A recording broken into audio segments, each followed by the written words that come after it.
사순절에 사는 고난, 죽음, 시험, 훈련을 뜻합니다.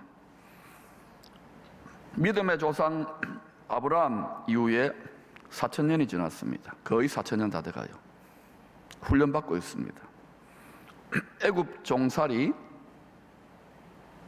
고난 400년, 출애굽 광야 훈련 40년, 예수님 메시아 자격이 있는지 광야 시험 40일, 다 사가 들어가는 훈련의 기간을 말합니다.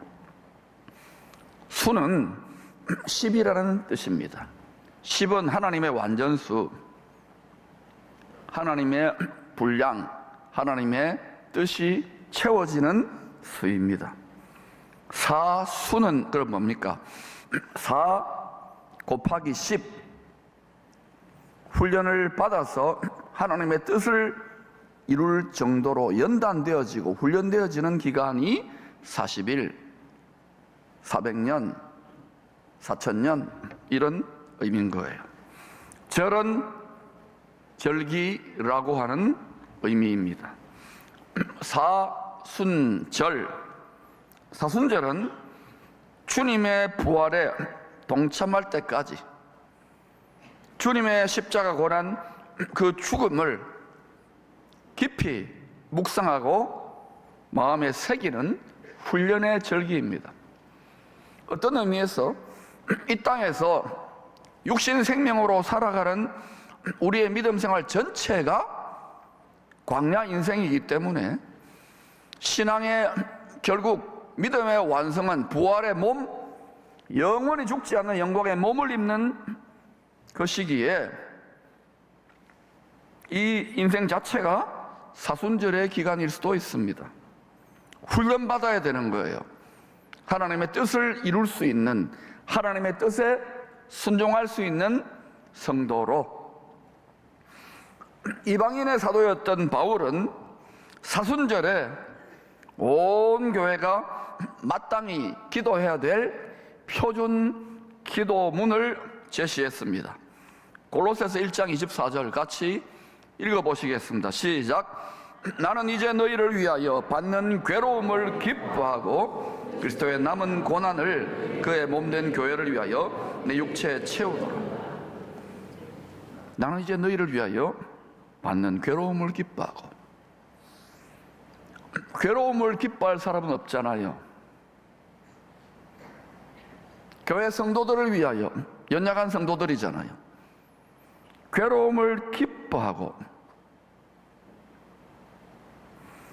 그리스도의 남은 고난을 남겨놓았어요. 앞으로 7년 중에 마지막 후 3년만 때는 피가 가득해져요. 그리스도의 남은 고난을 그의 몸된 교회를 위하여 내 육체에 채운, 육체가 잔입니다. 고난의 쓴 잔을 주님이 한 방울도 남김없이 다 마셨잖아요. 우리는 그런데 세상 즐거움의 포도주, 신앙생활하고도 그저 이 세상 즐거움을 구하고 있지는 않습니까? 그의 몸된 교회를 위하여 그리스도의 남은 고난을 내 육체에 채우는, 훈련하는 기간이에요. 주님의 양무리들을 위하여, 연약한 양떼들을 위하여 섬기고 봉사하고 세워가다 보면 괴로움이 있어요. 희생이 있어요. 고통이 있어요. 이걸 기쁘게 여기는 단계까지 가야 되는 거예요. 그게 사순절입니다. 그게 광야 인생에서 훈련받아야 될 거예요. 그게 제일 좋은 겁니다. 이를 위하여 핍박을 받고 구박을 받으면 기뻐하고 즐거워하라. 바울이 이 단계까지 간 거예요. 근데 솔직하게 우리는 그렇지 않잖아요. 성장해 가시기를 축원합니다. 그리스도의 장성한 분량이 거기입니다. 이 기도문을 머리가 아닌 마음의 돌판이 있어요. 여기에 도장같이 말씀의 칼로 새겨 넣는 절기가 사순절입니다. 머리로는, 지식으로는 다 알아요.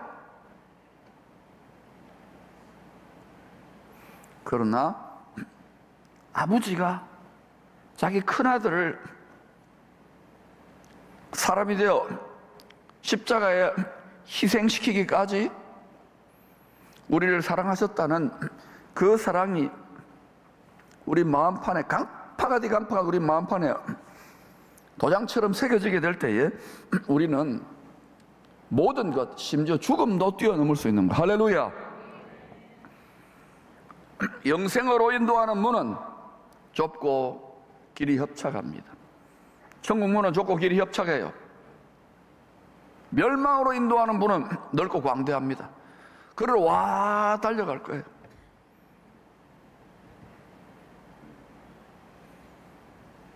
믿음 잘 지킬 수 있기를 축복합니다. 나 혼자만의 믿음이 아니라 특별히 여러분 멀리 외국에 안 가더라도 여러분 가정에 가족들의 믿음을 지키기 위해 야곱처럼 노아처럼 실험해야 될 때인 줄로 믿습니다.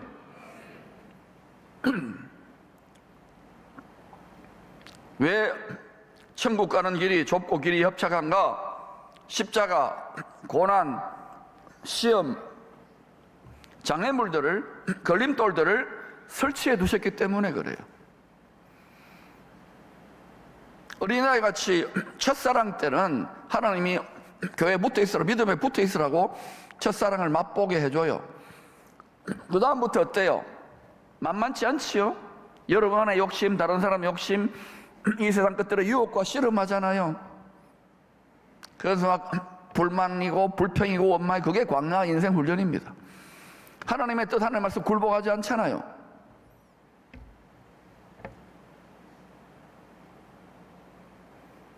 십자가, 고난, 시험, 걸림돌들, 장애물들을 의도적으로 설치해 두셨는 거예요. 그러나 믿음으로 사는 성도들에게는 이 걸림돌들, 이 장애물들이 부활의 주님께로 더 가까이 다가갈 수 있는 디딤돌로 변화됩니다.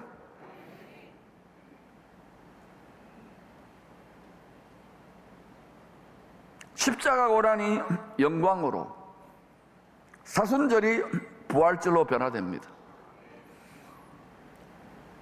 추웠는데 옷을 두껍게 껴입어야 되는 겨울인데 이제 조금씩 봄 기운을 살살 느끼는 것 같아요. 다음 주, 다다음 주 정도 되면 이제 봄이 오고 있구나 하는 걸 느낄 거예요. 분명히 앞으로 이 온 세상은 혹독한 겨울을 맞이합니다. 1년의 주기에 다 넣어놓았어요. 하루의 주기에 다 넣어놓았어요. 그러나 봄이 옵니다. 광명한 새벽별의 시대가 열립니다. 믿는 것이 하나님의 일입니다. 교회 와서 예수 그리스도를 믿지도 않으면서 하나님 일한다고 가만히 들여다보면 자기 일을 하는 거예요. 자기 비즈니스를 하는 거예요. 믿기를 바랍니다. 하나님의 말씀, 예수님을 구세주로 믿기를 바랍니다. 순종하는 믿음까지 가야 돼요. 아버지 큰아들의 죽음을 묵상하는 이 사순절에 가까이 지내는 목사님의 큰아들이 하나님의 부름을 받았다는 소식을 듣게 되었습니다. 올해 은퇴하시는 목사님입니다. 자식이 부모보다 먼저 죽는 아픔을 한자 말로 천붕지통,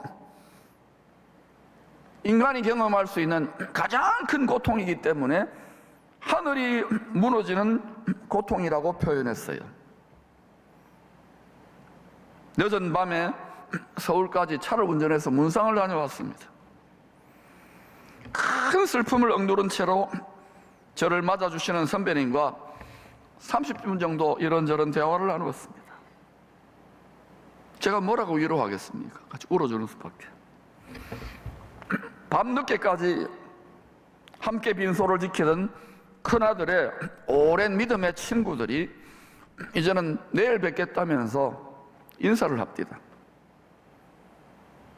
자식 잃은 이 아버지께서 아들 친구들한테 이제는 너희들이 내 아들이라며 목이며 회한의 말씀을 하시는데, 그 말씀이 저한테 주시는 하나님의 음성처럼 들립니다. 대충 이런 내용이에요.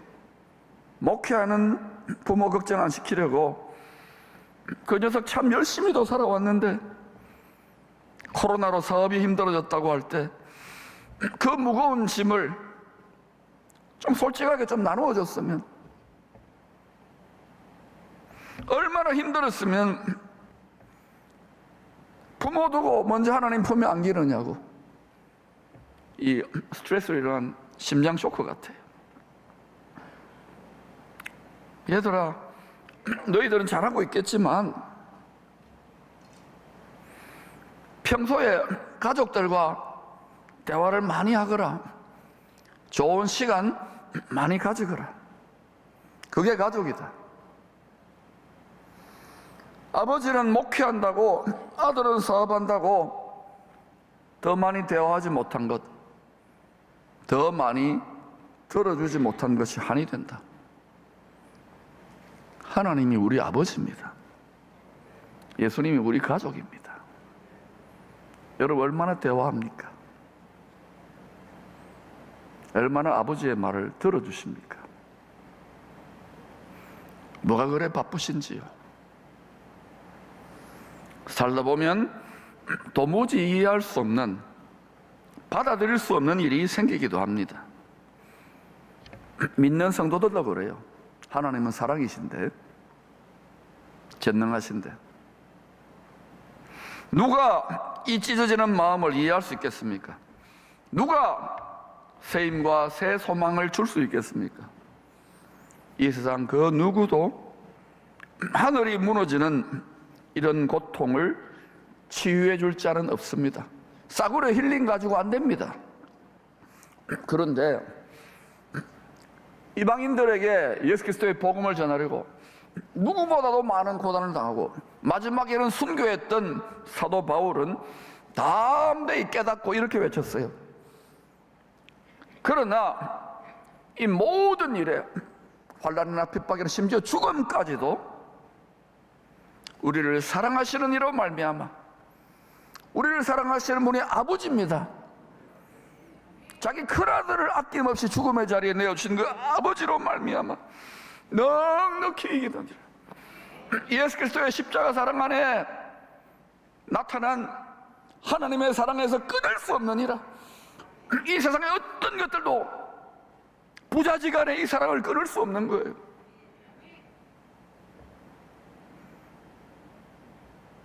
이 사랑을 마음판에 새겨 넣는 게 사순절입니다. 본문은 후 3년 반 짐승을 경배할 예루살렘 제3성전이 무너진 후에 다시 재건되어질 성전에 대한 예언입니다. 선지자들의 예언대로 죽음에서 부활하신 하늘에 계신 우리 아버지의 큰아들이 오시기 직전에 세계 평화의 랜드마크라고 칭송을 받게 될 성전이 7 금대접에 담긴 진노가 부어질 강도의 소굴로 변할 것입니다. 그러나 이 세상이나 세상에 있는 것들을 더 사랑하는 사람들에게는 전혀 강도의 소굴로 보이지 않을 것입니다.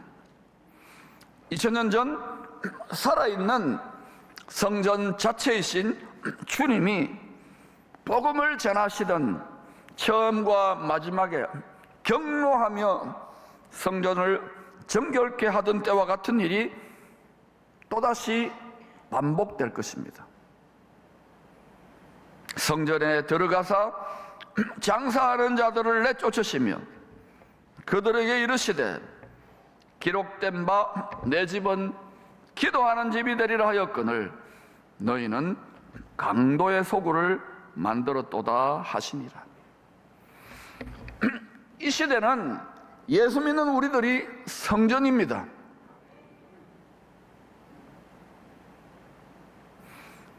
여러분이 성전이라고요. 저도 성전이고. 여러분 속에 무슨 생각, 여러분 속에 뭐가 들어있습니까? 하나님이 사는 집이 성전이, 하나님의 집이 성전이라고요. 하나님이 영으로 말씀으로 같이 살고 있는데 말할 수 없는 탄식을 하면서 하나님이 구박을 받고 하나님과 불화하고 있는지, 아니면 여러분 안에 같이 살고 계시는, 영으로 같이 살고 계시는 하나님하고 친하고 화목하고 아버지 예수님 화목하게 천국을 맛보면 살고 있는지. 여러분이 성전으로 살면 기도하는 집이 돼요. 기도하지 않을 수 없는 거예요. 기도하지 않는다, 오만 가지 세상 생각과 육신의 정욕에 휘둘리고 있는 거예요. 하나님하고 불화하고 있는 거예요. 맨날 하나님 집에서 싸우는 거, 아버지하고 남편하고 맨날 치고받고 싸우는 거예요. 떠날 수 없어. 하나님의 영이 예수의 피 때문에. 심지어는 강도의 소굴, 자기 육체의 정욕을 구하는 우상 숭배의 소굴이 될 수도 있는 거예요. 요한복음 7장 한우카 명절 때 주님은 반드시 말씀대로 이루실 것을 다시 약속합니다.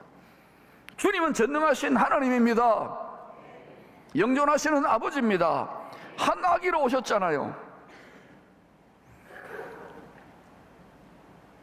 성경대로 주님께서 죽음에서 부활하심으로 영원한 성전으로 다시 재건축되셨죠.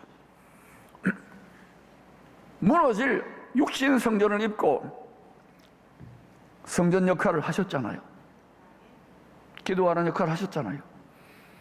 그런데 마귀에게, 사망의 신에게 죽여봐, 그러면 할 짓이 그것밖에 없어요. 사망의 신이니까. 일부러 죽어주신 거예요, 비참하게. 그리고 그 십자가의 피의 공로를 믿는 성도들을 성전이 되게 하시는 거예요. 그런데 문제는 예수 믿는 성도들이 마음에, 예수가 내 때문에 십자가 찔려서 피 흘렸고 못 박았으니까 예수님 덕분에 나는 편하게 잘 먹고 잘 산다, 정욕을 추구하고 육신의 생각을 추구하면 예수님을 계속 십자가에 못 박는 거예요. 그래서 우리 정욕, 만물보다 부패한 정욕, 우리 마음에 육신의 생각들을 깨뜨리고 환도뼈를 으그뜨려야지만이 주님의 권세가 위임되는 거예요. 그래서 어느 단계를 지나면 영원의 관점에서 멸관과 상급과 영원한 권세를 위임하셔야 되기 때문에 하나님 아버지는 사랑이고 자비지만은 마치 사랑하는 것처럼, 마치 자비가 없는 것처럼 우리를 굴린단 말입니다. 이걸 깨달을 수 있기를 축원합니다. 이때 마음을 지켜야 되는 거예요. 작은 능력을 가지고도 끝까지 믿음을 지키려고 애쓰가다 보면은 하늘의 문이 열려요. 필라델비아 교회에 온 땅에 거하는 자들을 시험할 때도 피하여 면하게 하신답니다.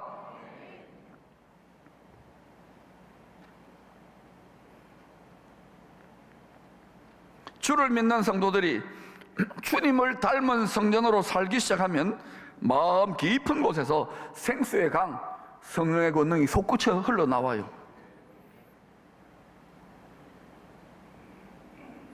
성령으로 출발했다가 육체로 끝나는, 버림받는, 좋은 열매 맺지 못하는 가지처럼 되면 안 된다는 거예요.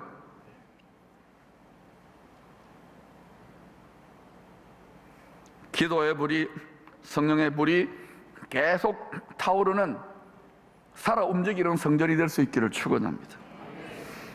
약속대로 주님 다시 오셔서 강도의 소굴이 된 성전을 멸하시고 거룩한 성전으로 회복시키실 때 성령의 강이 온 세상에 흘러 생명을 공급하시고 상처난 세상을 치유하시고 번영케 할 것입니다.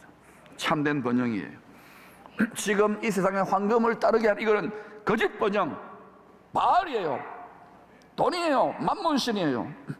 하늘의 보좌에 계신 죽임당한 어린 양 안에 계시는 그 스피릿이야말로 참 번영의 신이에요.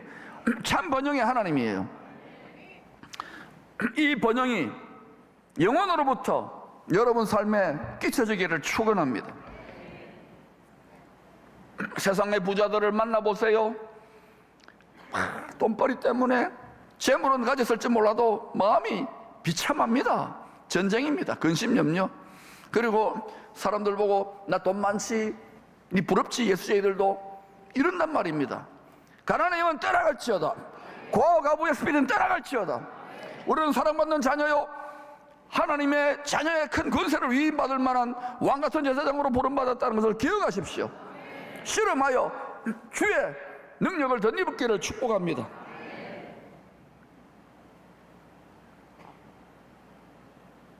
우리가 강도의 소굴이 되면, 우상 숭배의 소굴이 되면 하나님은 그 사람을 반드시 멸합니다.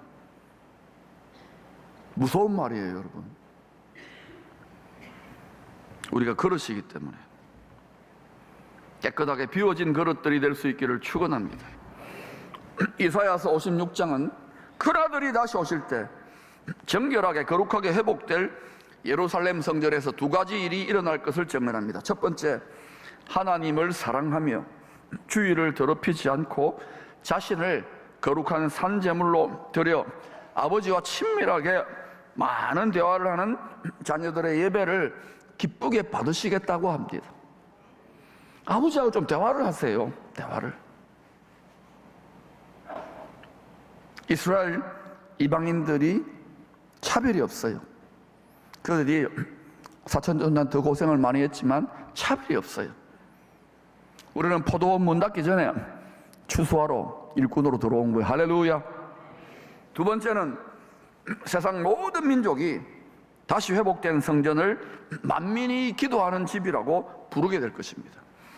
짝퉁 짐승을 경배하는 세상 평화 성전, 거기 가서 막 기도하고 세상 평화를 구하는 것이 아니라, 여러분 샬롬은 샬락, 반드시 여러분 영적 전쟁을 통해서 주님이 가지고 오는 평화가 와요.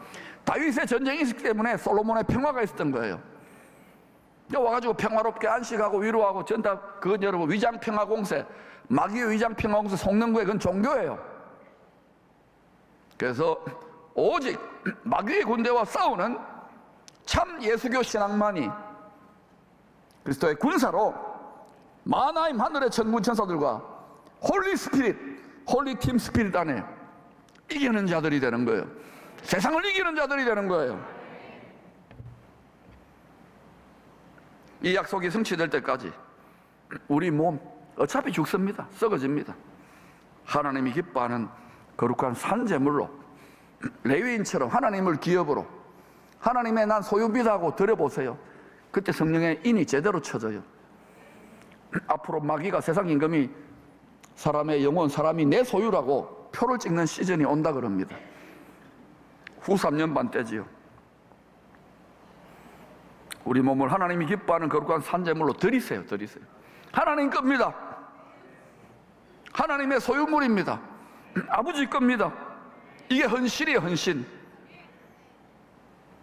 그렇게 하여 아버지와 날마다 친밀한 사랑의 대화를 하는, 아버지의 어여삐 여김을 받는, 아버지를 정말 기쁘시게 하는 참 예배자의 삶을 살아가십시다.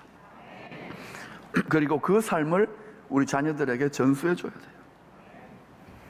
거룩한 성전이신 주님을 쏙 빼닮은, 항상 깨어 기도하는 성전으로 온 열방 모든 민족들에게 기도하는 기쁨의 성도들로 소문이 나기를 축복합니다.